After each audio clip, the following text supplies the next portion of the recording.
warahmatullahi wabarakatuh. Innal hamdalillah nahmaduhu wa nasta'inuhu wa na'udzu billahi min shururi anfusina wa min sayyiati a'malina may yahdihillahu fala mudilla lahu wa may yudlil fala hadiyalah. Assalatu wassalamu ala nabiyya ba'dah.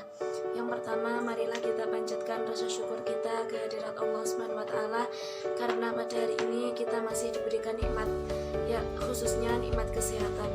Kedua kalinya sholawat serta salam semoga tetap terlimpahkan kepada Nabi kita Nabi Muhammad SAW. Semoga kita mendapatkan syafaatnya min hadza ila yaumil qiyamah. Ketiga kalinya saya perwakilan kelompok 1 akan membuka presentasi kami dengan judul Sejarah Peradaban Islam di Indonesia. Dalam makalah ini ada 4 poin yang harus disampaikan, yakni yang pertama latar belakang masuknya Islam ke Indonesia, yang kedua teori Islam masuk ke Indonesia, yang ketiga cara islamisasi Nusantara, dan yang keempat sebab-sebab mengapa kok Islam bisa diterima di Indonesia. Langsung saja, yang pertama akan disampaikan oleh saya sendiri, yakni poin A. Latar belakang Islam masuk Nusantara. Indonesia merupakan salah satu bagian dari negara kawasan ASEAN, yang mana ASEAN ini memiliki beberapa negara gabungan, yakni misalnya Malaysia, Filipina, Vietnam, dan juga lain sebagainya. Dari beberapa negara tersebut, Indonesia memiliki kesamaan, yakni dalam corak bahasa, kebudayaan, dan lain-lain. Indonesia menganut agama Hindu sebelum Islam masuk ke Indonesia, yang mana agama ini sangat mengenal istilah kasta antara raja dan juga rakyat jelata. Namun setelah Khulafaur Rasyidin selesai dan kepemimpinan Islam dipegang oleh Sayyidina Hasan Hussein dan dilanjutkan oleh dinasti-dinasti Islam, ajaran Islam ini semakin menyebar ke seluruh penjuru dunia, khususnya daerah Indonesia. Ambil contoh saja pagelaran wayang, yang mana pagelaran wayang ini menjadi salah satu cara untuk penyebaran Islam di Indonesia. Mengingat acara wayang ini adalah acara yang sudah ada sejak zaman Hindu, namun dikultur atau dikulturisasi dengan ajaran Islam, sehingga pagelaran wayang ini menjadi salah satu cara penyebaran agama Islam di Indonesia oleh para wali songo. Selanjutnya, pada tahun 1275, Sriwijaya mengalami kemunduran sebab mendapat serangan dari kerajaan Singosari dari Jawa, yaitu ekspedisi Pamalayu yang digerakkan oleh Kertanegara dalam usaha mempersatukan Nusantara. Jadi sejak abad pertama Tarikh Masehi, terutama sejak abad 5, di tanah air Indonesia berkembang pengaruh agama dari Hindia, baik Hinduisme maupun Buddhaisme. Sebelum kedatangan Islam di Indonesia dan Malaka, bahwa bangsa Indonesia hidup dalam kemajuan akibat adanya perdagangan baik secara nasional maupun internasional yang pusatnya di Semenanjung Malaya. Nah, dari titik perdagangan inilah Islam disebarkan oleh para pedagang yang bertemu di kawasan ini.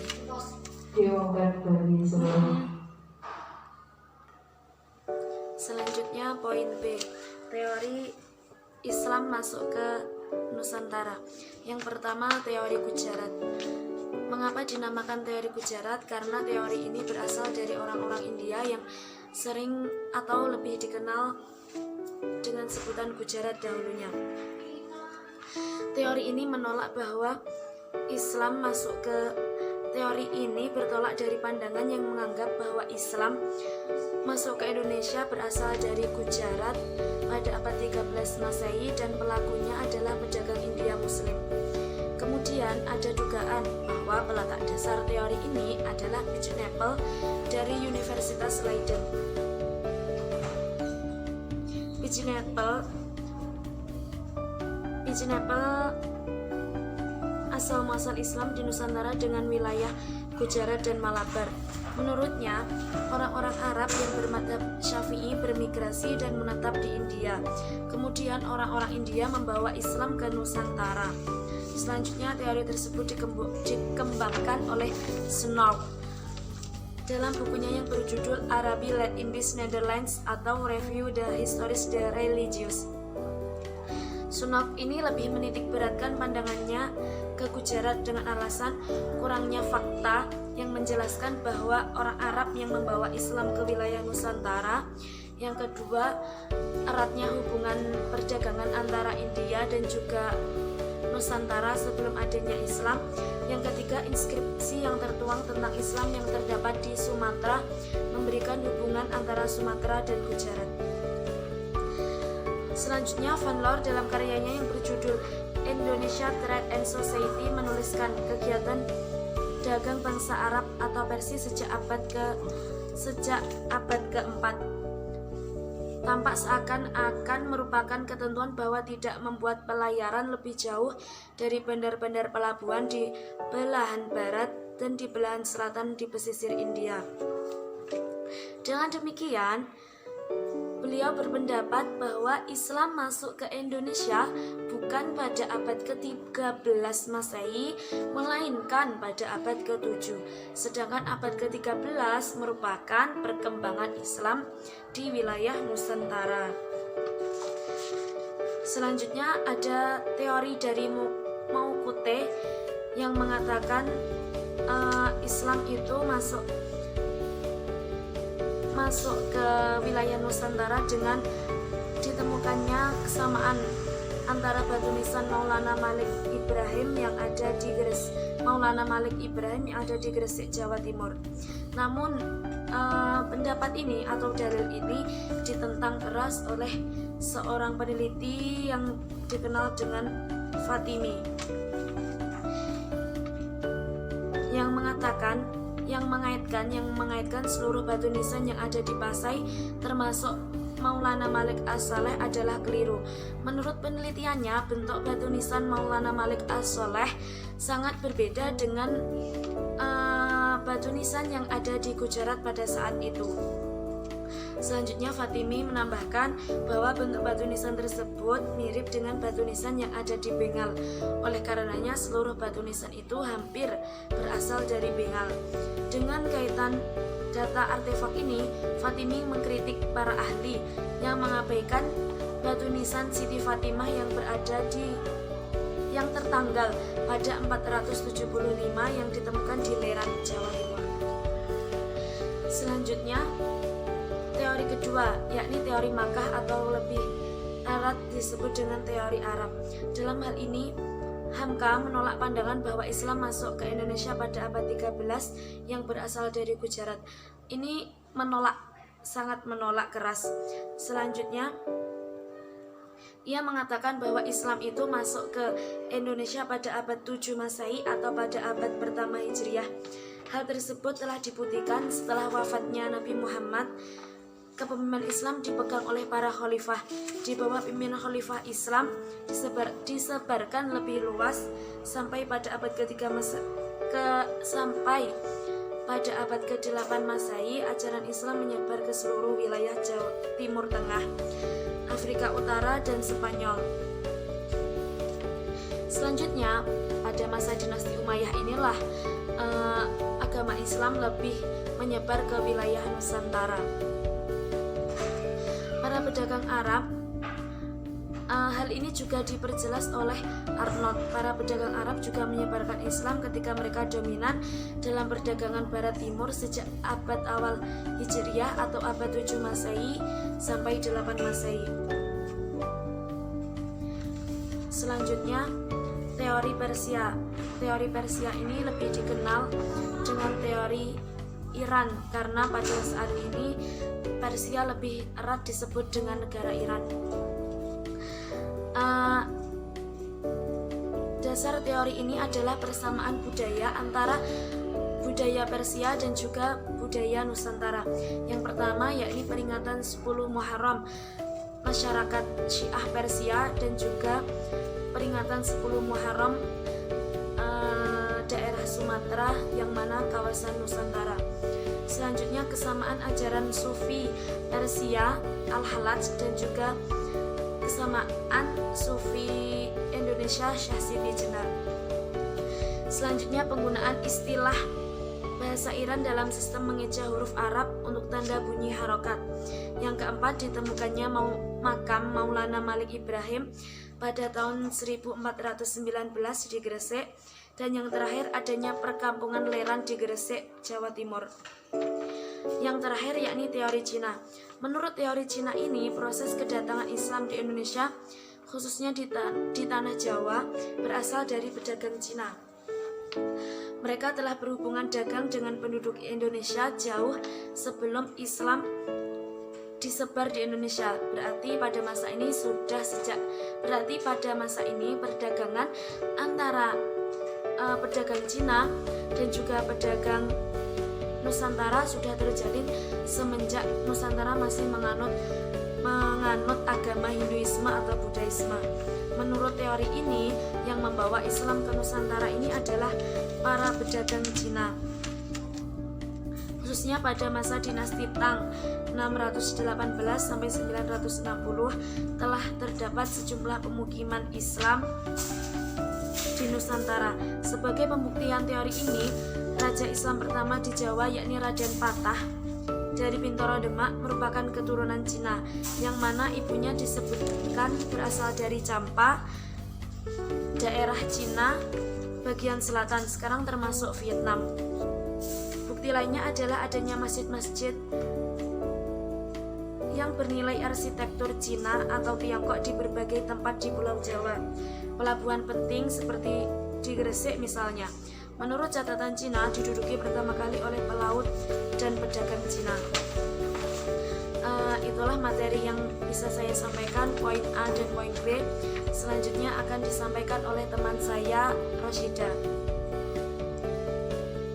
Baiklah, di sini saya akan melanjutkan presentasi kelompok kami kelompok 1, dan saya akan mempresentasikan bagian yang C, yaitu cara Islamisasi Nusantara. Islam masuk ke Indonesia secara damai dan tanpa ada pergolakan apapun, sehingga banyak masyarakat yang simpati dan menaruh perhatian terhadap agama Islam. Jalur-jalur perdagangan, jalur-jalur yang dilakukan oleh para penyebar Islam antara lain yaitu ada 6. Yang pertama, jalur perdagangan, perkawinan, kesenian, tasawuf, pendidikan, dan yang terakhir adalah politik. Pertama, saya akan menjelaskan tentang jalur perdagangan. Pada taraf permulaan saluran Islamisasi, ada perdagangan, kesibukan lalu lintas, perdagangan pada abad ke-7 hingga abad ke-16 Masehi yang membuat para pedagang Muslim, Arab Persia, dan India turut ambil bagian dalam perdagangan dari negeri-negeri bagian Barat Timur dan Barat benua Asia. Islamisasi melalui perdagangan ini sangat menguntungkan karena para raja dan bahasanya dan bangsawan turut serta dalam kegiatan perdagangan mereka melakukan dakwah Islam, sekaligus sebagai pedagang yang menjajakan dagangannya kepada penduduk pribumi. Yang kedua, jalur perkawinan. Dari sudut ekonomi, para pedagang Muslim memiliki status sosial yang lebih baik daripada kebanyakan pribumi, sehingga penduduk pribumi, terutama putri-putri bangsawan, tertarik untuk menjadi istri saudagar-saudagar itu. Melalui jalur perkawinan, para penyebar Islam melakukan perkawinan dengan penduduk pribumi. Dan melalui jalur perkawinan ini, mereka telah menanamkan sikap bakal kader-kader Islam. Dan yang ketiga, saluran tasawuf. Pengajar-pengajar tasawuf atau para sufi mengajarkan teosofi yang bercampur dengan ajaran yang sudah dikenal oleh masyarakat Indonesia. Dengan tasawuf bentuk Islam yang diajarkan oleh penduduk pribumi mempunyai persamaan dengan alam pikiran mereka yang sebelumnya menganut agama Hindu, sehingga agama baru itu mudah dimengerti dan diterima.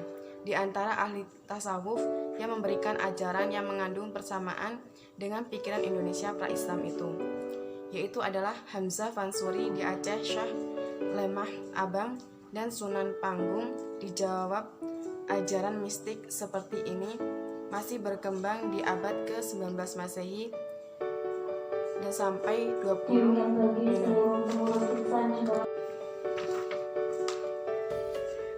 4. Saluran pendidikan. Islamisasi juga dilakukan melalui pendidikan, baik pesantren yang diselenggarakan oleh guru, para kiai, dan ulama. Keluaran pesantren ini banyak diundang ke berbagai daerah untuk mengajarkan agama Islam, serta penyiaran dilakukan oleh para dai adalah dengan cara mengangsur-angsur dan mudah dipahami, sedikit demi sedikit.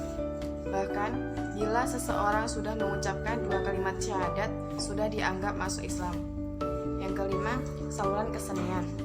Saluran islamisasi melalui kesenian yang paling terkenal adalah pertunjukan wayang.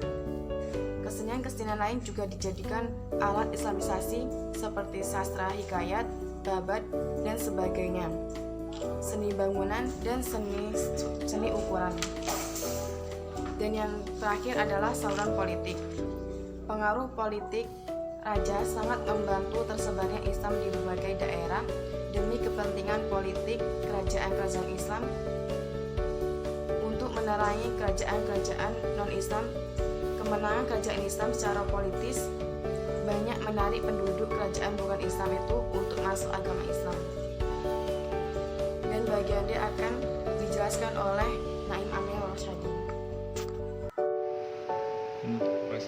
Bismillahirrahmanirrahim. Memasuki subbab yang ke D, sebab-sebab Islam cepat berkembang di Nusantara. Dalam waktu yang relatif cepat, agama Islam dapat diterima dengan baik oleh sebagian lapisan masyarakat di Indonesia, sehingga raja-raja penganut agama Islam pada akhir abad ke-6 Hijriah dan selanjutnya kekuatan Muslim di Indonesia ditakuti dan diperhitungkan. Ada 3 faktor yang menyebabkan Islam cepat berkembang di Indonesia. Yang pertama, faktor agama.